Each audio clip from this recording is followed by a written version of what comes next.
नमस्ते फ्रेंड्स, बहुत बहुत स्वागत है। अब इनहेरिटेंस क्लास को समझ लिया तो इनहेरिटेंस बहुत सिंपल है। इनहेरिटेंस मतलब एक ऐसा मैकेनिज्म जिसको हम बोल सकते हैं कि जिसमें जो एक ऑब्जेक्ट हमको बनाना है वो क्या करेगा, वो एक्वायर कर लेगा कोई भी एग्जिस्टिंग ऑब्जेक्ट होता है, उसकी प्रॉपर्टीज को, उसकी बिहेवियर को एक्वायर करके नया ऑब्जेक्ट बनाएंगे। मतलब सिंपल, सपोज अगर आपके पेरेंट्स है तो आपके पेरेंट्स के पास उनकी प्रॉपर्टीज है, उनका नाम होता है, उनकी कुछ क्वालिटीज होती है, उनका अपीयरेंस होता है, वो ऑलरेडी होता है और आप क्या करते हो, उसको इनहेरिट करके आप नए बनते हो।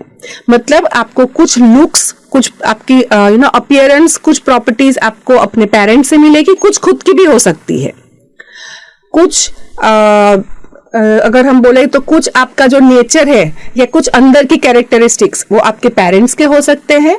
कुछ आपने खुद के भी सोच के कि नहीं ये चीज गलत है, ये चीज सही है, थोड़ा सा रैशनली सोच के आप अपने आप को चेंज करके आप अलग भी कैरेक्टरिस्टिक्स खुद के डाल सकते हो। लेकिन आप जो है वो क्या है, अपने पेरेंट्स की चीजों को, पेरेंट्स की प्रॉपर्टीज को इनहेरिट करते हो और आप नए बनते हो।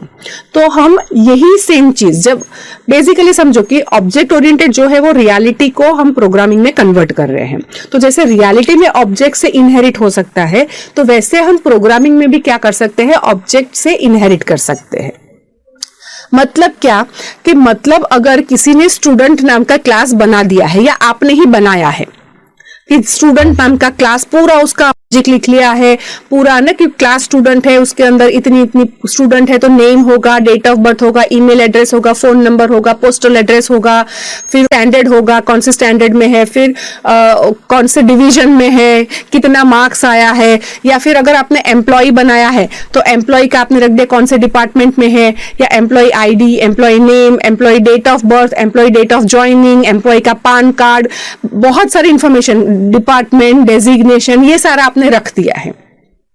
तो आपने एम्प्लॉय या स्टूडेंट क्लास ऑलरेडी बना के रखा है।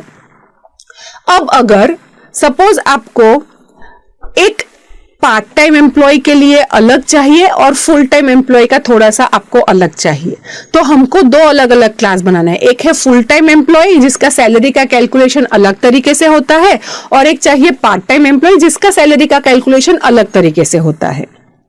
तो हम क्या पार्ट टाइम एम्प्लॉय ऐसा ऑल टुगेदर पूरा उसमें, क्योंकि पार्ट टाइम एम्प्लॉय है या फुल टाइम एम्प्लॉय, बहुत सारी चीजें जो एम्प्लॉय में है वही की वही इसमें भी है। पार्ट टाइम एम्प्लॉय हो या फुल टाइम एम्प्लॉय हो, उसके अंदर भी name, email address, phone number, date of joining, date of birth, department, designation दोनों में होने वाले हैं। दोनों में सैलरी में फर्क होगा। अगर वो फुल टाइम एम्प्लॉय है तो उसकी basic salary, HRA, DA, TA, वो सारी इंफॉर्मेशन हमको चाहिए। और अगर वो पार्ट टाइम एम्प्लॉय है तो उसकी अवेलेबिलिटी कि कितने कब वो अवेलेबल होते हैं, कितने घंटे काम करते हैं और पर आवर कितना वेज देते हैं उसको, कि उसको 1 घंटे के हम 1000 रुपए देते हैं और उसने ये महीने में 25 घंटे काम किए हैं तो 1000 × 25 तो उसको 25,000 मिलेंगे। बट दोनों जो है उसका बहुत सारी चीजें कॉमन जो कि एक जैसा है। तो हम क्या करेंगे, हमारे पास ऑलरेडी एम्प्लॉय क्लास बना दिया था, फिर हम वापस से वापस वही की वही चीज, बहुत सारी चीजें कॉमन है तो या इनहेरिट नहीं करेंगे तो पार्ट टाइम एम्प्लॉय के लिए पूरा लॉजिक वापस लिखो, फुल टाइम एम्प्लॉय के लिए पूरा लॉजिक वापस लिखो। क्योंकि लॉजिक लिखेंगे मतलब डेट ऑफ ज्वाइनिंग, जब हम उसका लॉजिक लिखेंगे तो डेट ऑफ ज्वाइनिंग में हम ध्यान रखेंगे कि भाई 18, जब हम ईयर डालेंगे तो हमारे प्रोग्राम में भी हम चेक रखेंगे कि उसकी 18 से अबव एज है या नहीं। अगर 18 से बिलो है तो हम तुरंत बोल देंगे कि नहीं, नॉट एक्सेप्टेड। तो वो पूरा लॉजिक हमने लिखा हुआ है। तो part time employee, full time employee दोनों में वो लॉजिक चलना चाहिए। तो ऑलरेडी एम्प्लॉय क्लास के अंदर हमने पूरा लॉजिक लिख लिया है, तो वापस से हम क्यों लिखे? तो हमको वो वापस नहीं लिखना है, वापस टाइप नहीं करना है। इसलिए हम क्या करेंगे, पार्ट टाइम एम्प्लॉय का जब भी हम क्लास बनाएंगे एम्प्लॉय को इनहेरिट कर देंगे। तो इससे एम्प्लॉय का कुछ कम नहीं होगा। एम्प्लॉय तो फिर भी क्लास है, उसके फिर भी ऑब्जेक्ट्स बना सकते हो जैसा आपको करना है। लेकिन हमने बता दिया कि भाई पार्ट टाइम एम्प्लॉय जो है वो एम्प्लॉय को इनहेरिट करता है, मतलब एम्प्लॉय के पास जितनी भी कैरेक्टरिस्टिक्स है वो सारी की सारी इसमें आ जाती है। आपको टाइप नहीं करना पड़ेगा वापस से, कोड की रीयूजेबिलिटी हो जाती है, तो ये एडवांटेज मिलता है। सिमिलरली अगर मैं स्टूडेंट का एग्जांपल ऐसे ही आपको दूं, तो स्टूडेंट जो है, मैं ऑलरेडी एक स्टूडेंट बना चुकी हूं। अब अगर सपोज मुझे अलग अलग डिपार्टमेंट वाइज स्टूडेंट्स चाहिए, तो मैंने MBA स्टूडेंट अलग क्लास बनाना है, MCA स्टूडेंट अलग क्लास बनाना है, या तो फिर UG स्टूडेंट अलग क्लास बनाना है, PG स्टूडेंट अलग क्लास, है ना, under graduate post graduate. But दोनों का बिहेवियर बहुत सारा एक जैसा, दोनों में मार्क्स स्टोर करने हैं, एग्जाम देने देना है, उनका एनरोलमेंट नंबर होता है, और मैंने ऑलरेडी स्टूडेंट क्लास में लिखा है। दोनों में थोड़ा डिफरेंस है, UG में और PG में कुछ नए एट्रीब्यूट्स है, PG के पास कुछ नए एट्रीब्यूट्स है जो UG में नहीं है, पर ऑलरेडी स्टूडेंट में लिखे हुए हैं, तो मैं क्या वापस लिखूं?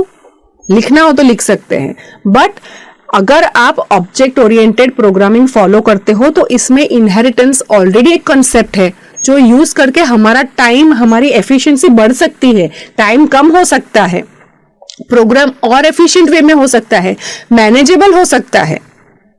तो हम क्या करेंगे, हम स्टूडेंट को इनहेरिट करके UG स्टूडेंट बना देंगे, उसी स्टूडेंट को इनहेरिट करके PG स्टूडेंट बनाएंगे।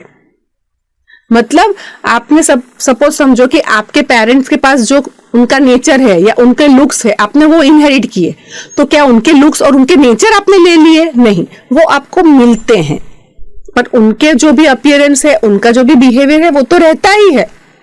वो ऑब्जेक्ट पूरा अलग, आप ऑब्जेक्ट पूरे अलग। तो अगर मैंने एम्प्लॉय से पार्ट टाइम एम्प्लॉय बनाया, फुल टाइम एम्प्लॉय बनाया, तो एम्प्लॉय मनन मेहता अगर एम्प्लॉय है तो वो एम्प्लॉय रहेगा। अगर सपोज मैंने दूसरा बनाया सौरिन कोठारी, तो सौरिन कोठारी अगर फुल टाइम है तो वो फुल टाइम आप बना सकते हो।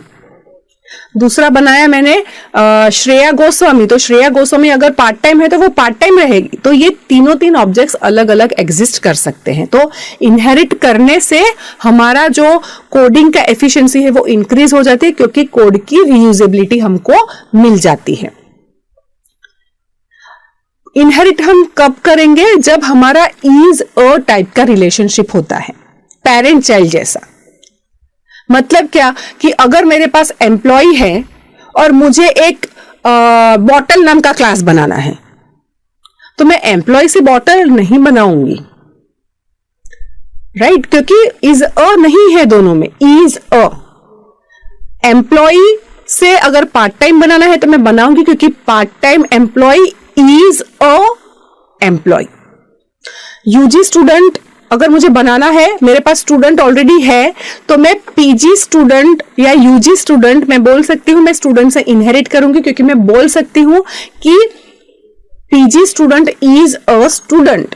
मैं PG student is an employ या इज अ एम्प्लॉय नहीं बोल सकती। भले एम्प्लॉय क्लास में नेम है, डेट ऑफ बर्थ है, ईमेल एड्रेस है, फोन नंबर है, जो कि यूजी स्टूडेंट में भी चाहिए, पर एम्प्लॉय में इज अ नहीं है और यूजी स्टूडेंट में मैं ऐसा नहीं बोल सकती कि UG student is a employee, इसलिए मैं उसको इनहेरिट नहीं करूंगी, राइट? तो यहां पर आपको यह समझना है कि इनहेरिट कब करोगे? जब इज अ टाइप का रिलेशनशिप होता है। सिग्निफिकेंस इसका क्या होगा? कोड की रीयूजेबिलिटी। नॉर्मली यहां पे मैंने दिखाया है कि एक पर्सन नाम का क्लास है और उन सबका behaviour same, person can walk, talk and eat. अब मुझे टीचर नाम का करना है क्लास, स्टूडेंट नाम का क्लास बनाना है, और बिजनेसमैन नाम का क्लास बनाना है। टीचर है वो भी टॉक वॉक ईट करते हैं, स्टूडेंट है वो भी टॉक वॉक ईट करते हैं, और बिजनेसमैन भी टॉक वॉक ईट करते हैं। बट टीचर है तो उसमें टीच बिहेवियर अलग, स्टूडेंट है तो स्टडी बिहेवियर अलग, बिजनेसमैन है तो रन बिजनेस नाम का उनका बिहेवियर अलग। तो मैं क्या करूंगी, इनको पर्सन में जो हमने रखा है उसको इनहेरिट करके टीचर बनाऊंगी, पर्सन को इनहेरिट करके स्टूडेंट बनाऊंगी, पर्सन को इनहेरिट करके बिजनेसमैन बनाऊंगी। जनरली ये जो मैंने बताया है वो तरीके से इनहेरिटेंस डिनोट होता है, कि यहां पर देख के हमको ये समझना है, ये जो मैंने डायग्रामेटिकली बताया है उससे आपको यह समझना है, पर्सन जो है वो पेरेंट है, स्टूडेंट जो है वो चाइल्ड है, बिजनेसमैन चाइल्ड है, पर्सन पेरेंट है। बेस क्लास बोलते हैं, person is a base class, person एक बेस क्लास है, और टीचर जो है वो डिराइव्ड क्लास है, आप डिराइव कर रहे हो उसको। तो इस तरह से इनहेरिटेंस जो है वो अचीव होता है, और उससे एडवांटेज क्या मिलेगा कि पर्सन में टॉक वॉक ईट हमने ऑलरेडी रख दिया है। पर्सन में यहाँ पे नहीं दिखा है, लेकिन date of birth, email address, phone number, उसका पोस्टल एड्रेस, वो सारी इंफॉर्मेशन है जो मुझे टीचर, स्टूडेंट और बिजनेसमैन में भी चाहिए, तो वो मैंने रख दिया है। टीचर है तो मैं उनका क्वालिफिकेशन रख सकती हूँ, कितना एक्सपीरियंस है अलग रखूंगी, जो मुझे सारे पर्सन में नहीं चाहिए। स्टूडेंट है तो कौन से कोर्स में रजिस्टर्ड है, कौन से कॉलेज में रजिस्टर्ड है, वो मैं रखूंगी, जो मुझे बिजनेसमैन में नहीं चाहिए या टीचर में नहीं चाहिए। बिजनेसमैन है तो उसकी कंपनी का क्या नाम है, कितने सालों से बिजनेस कर रहा है, कौन सी कैटेगरी, कौन से डोमेन का बिजनेस कर रहा है, वो मैं रखूंगी, जो मुझे स्टूडेंट और टीचर में नहीं चाहिए। तो तीनों दिन में थोड़ा डिफरेंस है, लेकिन तीनों दिन में कॉमन जो चीज है तो वो मैंने पर्सन में ले लिया, पर्सन से इनहेरिट करके टीचर, स्टूडेंट एंड बिजनेसमैन बना दिया। तो मुझे स्टूडेंट क्लास बनाते वक्त मैंने बोल दिया पर्सन को इनहेरिट करना है, तो मुझे वापस से टाइप नहीं करना है कि ये जो स्टूडेंट है उसका भी नेम होगा, ईमेल एड्रेस होगा, फोन नंबर होगा, नहीं टाइप करना है, खाली मैं बोल दूंगी इनहेरिट कर लो। तो कोड की रीयूजेबिलिटी जो है वो हमको मिलेगी, इससे एफिशिएंसी जो है वो इंक्रीज हो जाएगी। ये हो गया कंसेप्ट इनहेरिटेंस का।